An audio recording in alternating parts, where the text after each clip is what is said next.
حرمة الدماء حرمة عظيمة جدا. إن دما واحدا يمكن أن يوبق الإنسان يوم القيامة، فكيف بالدماء الكثيرة يوم القيامة إذا جاء بها القتلى من الفريقين.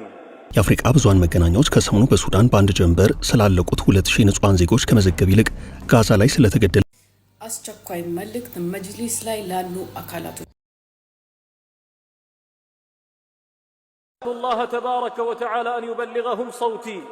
أقول لعبد الفتاح البرهان ولمحمد حمدان حمدتي: ماذا تفعلون بلا إله إلا الله يوم القيامة إذا جاء بها القتلى من الفريقين؟ وربنا جل وعلا يعظم شأن الحرمة والحرم فيقول: ومن يقتل مؤمنا متعمدا فجزاؤه جهنم خالدا فيها وغضب الله عليه ولعنه وأعد له عذابا عظيما. ويقول ربنا جل وعلا: والذين لا يدعون مع الله إلها آخر ولا يقتلون النفس التي حرم الله إلا بالحق ولا يزنون ومن يفعل ذلك يلقى أثاما يضاعف له العذاب يوم القيامة ويخلد فيه مهانا. شأن الدماء ليس بالأمر اليسير. إن دما واحدا يمكن أن يوبق الإنسان يوم القيامة، فكيف بالدماء الكثيرة؟ قال الله تبارك وتعالى: من أجل ذلك كتبنا على بني إسرائيل أنه من قتل نفسا بغير نفس أو فساد في الأرض فكأنما قتل الناس جميعا ومن أحياها فكأنما أحيا الناس جميعا. حرمة الدماء حرمة عظيمة جدا. قال الحق جل ثناؤه: قل تعالوا أتل ما حرم ربكم عليكم ألا تشركوا به شيئا إلى أن قال: ولا تقتلوا النفس التي حرم الله إلا بالحق ذلكم وصاكم به لعلكم تعقلون. وفي صحيح الآثار عن النبي المختار صلى الله عليه وسلم أنه قال: اجتنبوا السبع الموبقات. قالوا: وما هن يا رسول الله؟ قال: الشرك بالله والسحر وقتل النفس التي حرم الله إلا بالحق وأكل الربا وأكل مال اليتيم والتولي يوم الزحف وقذف المحصنات المؤمنات الغافلات.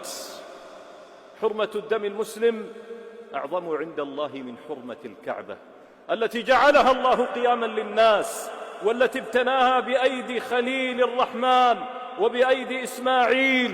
حرمة الدم المسلم أعظم من بنية الكعبة.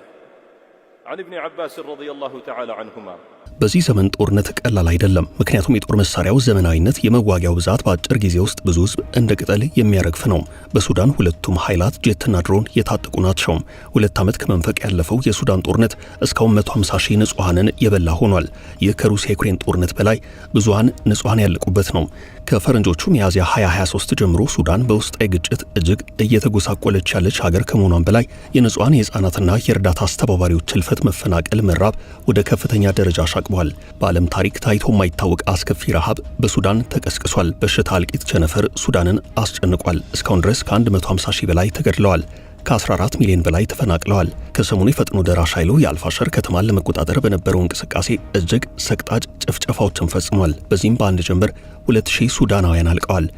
የሱዳን ፈጥኖ ደራሽ ኃይሉ ሚሊሻዎች በምዕራባዊ የሀገሪቱ ክፍል የምትገኘው የአልፋሸር ከተማን ሙሉ ለሙሉ ከተቆጣጠሩ በኋላ ጎሳ ላይ ያነጣጠረ ጥቃት ፈጽመዋል። በጥይት ተደብድበው ከተገደሉ ከ2000 በላይ ሰዎች መካከል አብዛኞቹ ሴቶችና ህጻናት ናቸው።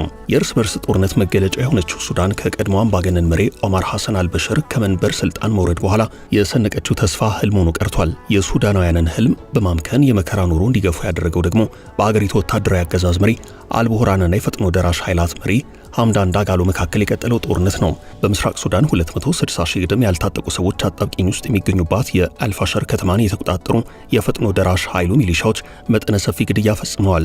አሁንም በአልፋሸር ከተማ ከበባ ውስጥ ከሚገኙት ነዋሪዎች መካከል ግማሽ ያህሉ ህፃናት ናቸው። የዳርፉር ዋና ከተማ የሆነችው አልፋሸርን ለመቆጣጠር በመሐመድ ሐምዳን ዳጋሎ ሄሜቲ የሚመራው የሱዳን ፈጥኖ ደራሽ ሰራዊት መከላከያውን ከሚመሩት ጀነራል አብዱል ፈታህ አልቡርሃን ሰራዊት ጋር ትንቅንቅ የጀመረው ከወር በፊት ነው። አስቸኳይ መልእክት መጅሊስ ላይ ላሉ አካላቶች አሰላሙ አለይኩም ወራህመቱላሂ ወበረካቱ። ይህን ቪዲዮ በጠዋቱ የሚቀርጽላችሁ በኋላ ጊዜ ስለማይኖርኝና ማደር ስለሌለበት ነው። እንደሚታወቀው የአባታችን ሐጂ ሙፍቲ ጉዳይ የመቃብር ቦታ ሰሞኑን መጅሊስ ላይ ያሉ አካላቶችን እንቅልፍ ሲነሳቸው ከርሟል። እንደሚታወቀውም ታዲያ የፈለጋችሁትን በፈለጋችሁት አደረጋችሁ።